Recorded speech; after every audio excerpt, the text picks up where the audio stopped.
Синот и Светиот Дух. Амин. Ваши високи преосвештенства, почитувани отци, драги браќа и сестри.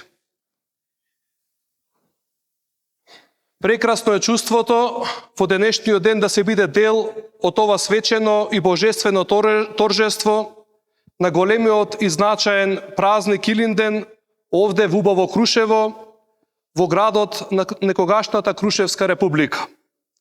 Уште попрекрасен е погледот кога храмот е исполнет со верен народ, кој оваа година се насобрал од сите краишта на татковината, тука во храмот на Светиот Николај, каде нашите предци со векови го прославувале споменот на Светиот Илија, за и ние да му дадеме почит за неговата голема вера, силна ревност и значајни дела, кои ги направил во текот на неговиот живот.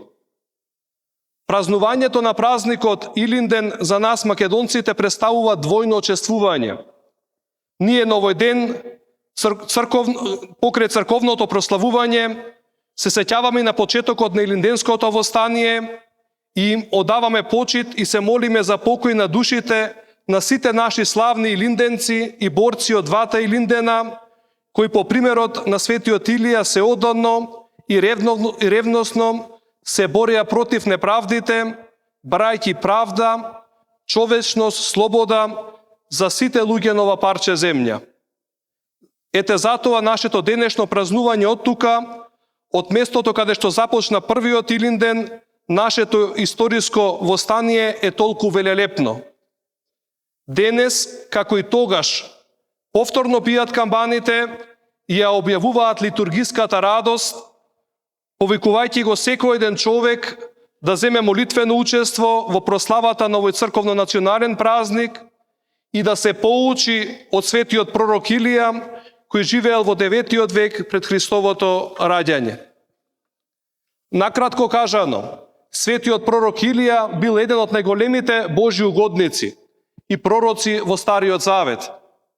Дека е така ни сведочи и фактот што самиот тој и Мојсей се удостоиле да беседат со Христа за време на неговото преображение на Таворската гора. Од житието на светиот пророк Илија резимираме дека тој пред се бил молитвен човек, испосник, човек со истакната самокритика и послушност кон Бога. Друго, пророкот Илија бил ревносен бранител на верата пред залутаните кралеви, пред луѓето кои отстапиле од праведната вера и почнале да се кланјаат на паганските идоли. И трето, светиот Илија бил бранител на вдовиците и сираците, на кои им помагал и ги чувал. Затоа тој наедноставно кажано е пророк на правдата, на вистината и на помагањето на праведниците. Живејќи во действеност, пост и молитва и самотија, тој преку неговиот живот го наговестува подвижничкиот живот или исихазмот.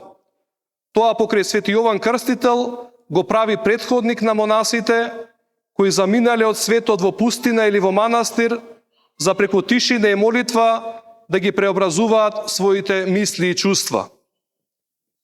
Во денешното пак свето Евангелие, светиот апостол евангелист Лука ни го посочува односот на еврејскиот народ кон пророците, но и кон проповедта на Господа Исуса Христа. Односот на евреите и во времето на пророкот Илија, и во времето на проповедта на Господа бил ист. Тие не ги прифаќале нивните зборови и се чуделе од каде толкава благодат и благодатни зборови кои извираат од устата Исусова и ја преобразуваат околината, душата и срцета на оние кои го слушаат Христа. Христос после 40-дневниот пост и искушенија ја започнал својата проповед во својот роден крај Назарет и како што чувме од Светото Евангелие, многумина се воскитува на неговите благодатни зборови и со неверување велеа: нели е овој синот на Јосифа? Христос, знаејќи дека многумина од слушателите ќе побараат чуда, за да поверуваат, и знаејќи го менталитетот на народот, рекол: вистина ви велам, ниеден пророк не е мил во земјата своја. На крајот, од Евангелието слушнавме каков бил гневот на евреите, кои сакале дури и да губиат Христа за искажаните зборови и поуки. Нажалост, и во ова наше време се уште има мноштво народ кој ги отфрла и не ги прима со вера Христовите зборови. Има и такви кои во времето на светиот пророк Илија, чиј спомен го празнуваме, остапуваат од вистинската православна вера и утеха наоѓаат во некои лажни учители, самопрогласени пророци, кои погрешно ги учат и залажуваат луѓето, а има и дури такви кои гонат црквата, незиниот клир и народ. И во денешно време сме сведоци кога многумина од најразлични причини се залажуваат и се оддалечуваат од Бога, од Неговата црква, до таа мера што гревот повторно завладеува во нивното срце. Светите отци и учители на црквата постојано не учат дека во моментот кога човекот отстапува од Бога, настапува едно разделение во него, една таква тотално неприродна појава, страстите влегуваат во човекот, во неговите душевни сили слабеат и се склони кон гревовниот живот. А токму тој погрешен живот во грев на луѓето е причина и за ерозија на моралните вредности, за војните кои се случуваат во овој свет.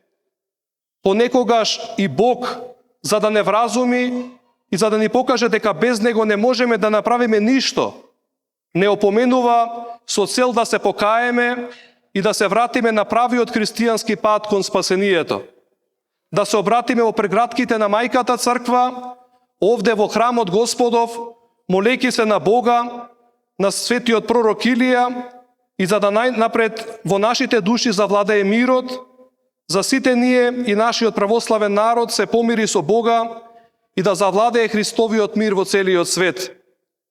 Празникот на боговидецот ревнител и пророк Илија, кој во известна смисла представува совест на своето време, не опоменува и нас да се чуваме од разлите лажни учења, да не ја занемариме верата во единиот и вистински Бог, за верата на лажни богови и идоли, како што правеле старите евреи под влијание на царицата Језовела.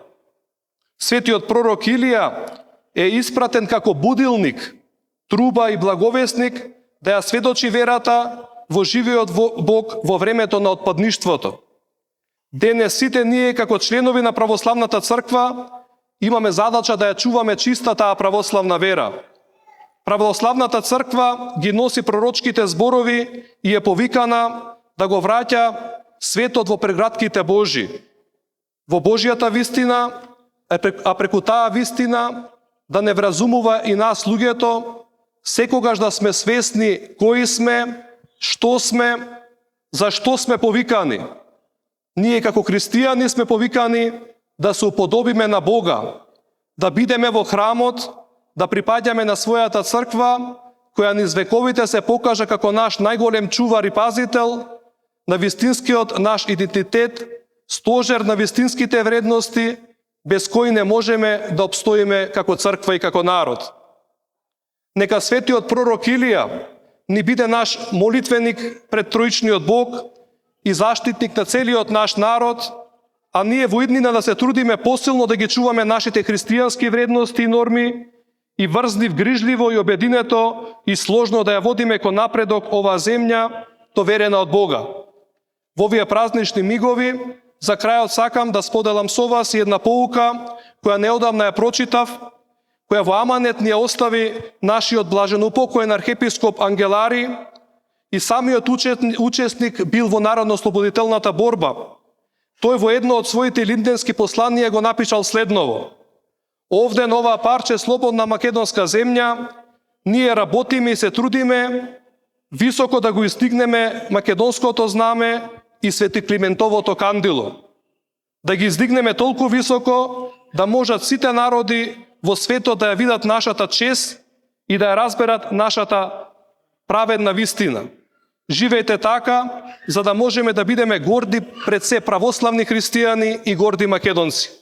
Уште еднаш ка благодарам на високопреосветениот митрополит Јован за поканата заедно денеска со митрополитот Брегалнички господин Иларион да бидеме овдека денеска во Крушево, заедно да богослужиме литургија, да ги принесеме светите дарови, лебото и виното, да се причестиме и заедно да заедничариме. Ви благодарам, Владико, за поканата и за честа да бидам денеска заедно со митрополитот Иларион овдека во славно Крушево. Господа ве благослови и за многу години да е денот и празникот.